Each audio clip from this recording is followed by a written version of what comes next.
BNR gold and diamonds తరుగు తక్కువ బంగారం ఎక్కువ ఇప్పుడు మన వైజాగ్లో. నమస్తే సార్, కొంతమంది పేరు తలుచుకోగానే పెదవులపైన చిరునవ్వు అలా పూస్తుంది. అందులో అల్లు రామలింగయ్య గారు మొదటి స్థానంలో ఉంటారు. అల్లు హాస్యపు జల్లు, అబ్బా నవ్వులు వెదజల్లు, జోకులు సెట్లో ఉంటే గొల్లు గొల్లు. అల్లు రామలింగయ్య గారు మనకున్నటువంటి ఒక క్యారెక్టర్స్ ఆర్టిస్టు. కైకాల సత్యనారాయణ గారు కానీ, రావు గోపాలరావు గారు కానీ, ప్రభాకర్ రెడ్డి గారు కానీ, జగ్గయ్య గారు కానీ, గుమ్మడి గారు కానీ, వీళ్ళందరూ మంచి క్యారెక్టర్ ఆర్టిస్టు. అటువంటి ఆర్టిస్టుల్లో నిజంగా అగ్రగణ్యుడు అని చెప్పుకోవాలి. ఎందుకంటే కామెడీ చేయటం చాలా కష్టం అండి. కామెడీ రాయటం అంత కష్టము, కామెడీ చేయటం అంత కష్టము. అందులోనూ అల్లు రామలింగయ్య గారు అది పరకాయ ప్రవేశం అంటామే.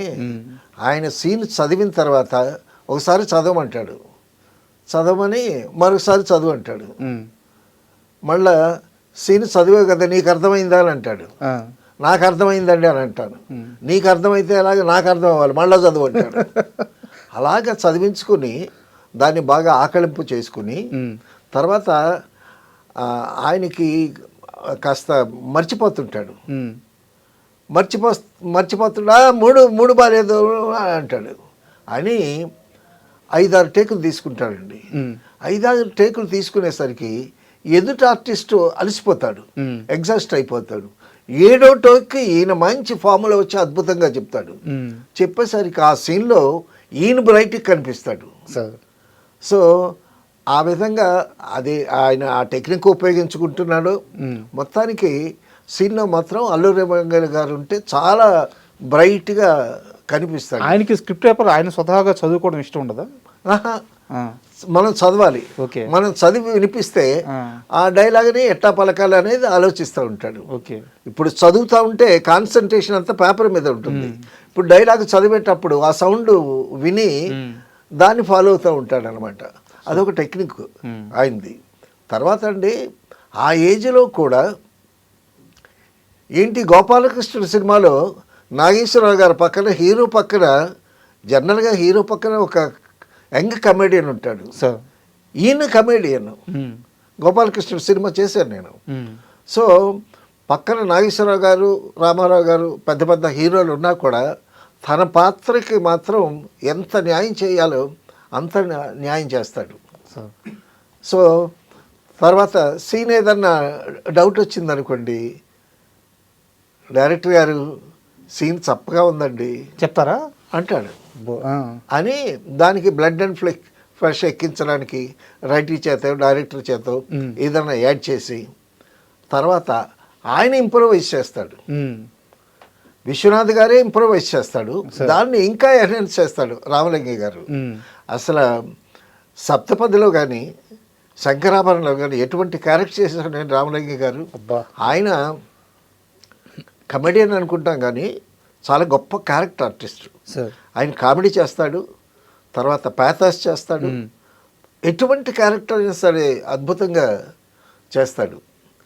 శంకరాభరణంలో జేబీ సోమయాజుల గారి క్యారెక్టరు, జేబీ సోమయాజుల క్యారెక్టర్కి ఒక స్టైల్ ఆఫ్ మ్యానరిజం ఉంటుంది. డైలాగ్ చెప్పటంలో కానీ టీవీలో కానీ ఒకటే స్టైల్ ఉంటుంది.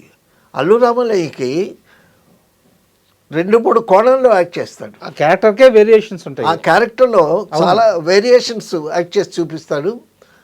కామెడీ చేస్తాడు, తర్వాత అతన్ని గద్దించేటటువంటి సీన్లో యాక్ట్ చేస్తాడు, అతనికి భయపడేటటువంటి సీన్లో యాక్ట్ చేస్తాడు. మళ్ళీ ఫైనల్గా అతన్ని ఎడ్యుకేట్ చేసి ఎందుకురా నీకు నీ గానం నీ కూతురికి పెళ్లి చేయలేకపోయే నీ పాండిత్యం ఎందుకురా, నీ గానం ఎందుకురా అని ఇరగదీస్తాడు. అటువంటి క్యారెక్టర్స్ కూడా అద్భుతంగా చేస్తాడు. ఒకసారి అండి అల్లు రామలింగయ్య గారు మంచి పీక్ వచ్చిన తర్వాత ఆయన యాక్ట్ చేస్తుంటే ఏ మూమెంట్ చేసినా ఆడియన్స్ నవ్వుతున్నారని చెప్తున్నాడు.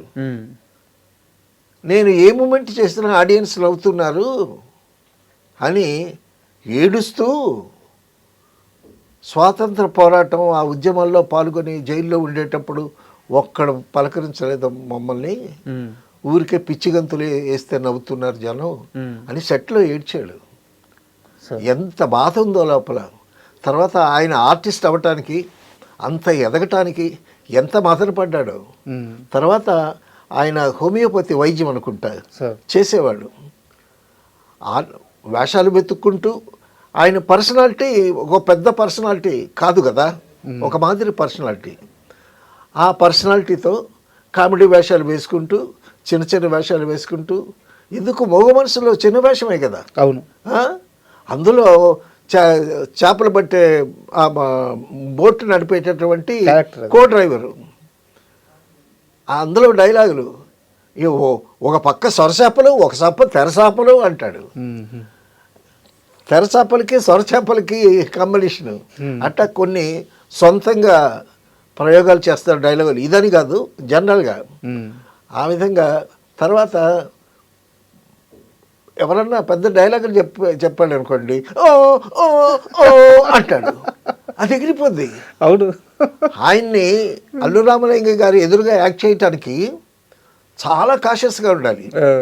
రావు గోపాలరావు కాంబినేషన్లో అద్భుతంగా చేశాడు. సత్యనారాయణ గారి కాంబినేషన్లో ఎవరితోనైనా సరే పక్కన అల్లు రామలింగయ్య గారు ఉన్నాడంటే కొంచెం జాగ్రత్తగా, ఎందుకంటే మసాలాలు వేస్తాడు అని జాగ్రత్త పడేటాడు. ఎందుకంటే కామెడీ గబుక్కున ఆకర్షిస్తుంది కదా. ఆ విధంగా అటువంటి అద్భుతమైనటువంటి ఒక చిన్న క్యారెక్టర్లు వేసి తర్వాత ఎదిగి, తర్వాత హీరో పక్కన కమెడియన్గా వేసి, తర్వాత అద్భుతమైనటువంటి పర్ఫార్మెన్స్ ఇచ్చి, ఒక మనకున్నటువంటి క్యారెక్టర్ ఆర్టిస్టులు రావు గోపాలరావు కానీ, సత్యనారాయణ కానీ, జగ్గయ్య గారు కానీ, ప్రభాకర్ రెడ్డి గారు కానీ ఎవరికి తీసిపోయినటువంటి పర్ఫార్మెన్స్ ఇచ్చి గొప్ప పేరు తెచ్చుకున్నాడు కమెడియన్గా. తర్వాత ప్రభుత్వం కూడా గుర్తించి ఆయన్ని పద్మశ్రీ పురస్కారం చేసింది. తర్వాత అండి చాలా నాన్ కాంట్రవర్షియల్ అయిన, ఎక్కడ విభేదించడు, ఎవరితోనూ విభేదించడు, ఆ మంచితనం కూడా ఉంది. తర్వాత చాలా కష్టపడి వచ్చాడేమో పాలకొల్లు నుంచి నాటకాలు వేసుకుంటూ సినిమా ఫీల్డ్కి వచ్చి చిన్న చిన్న వేషాలు వేసి ఎదిగినవాడు.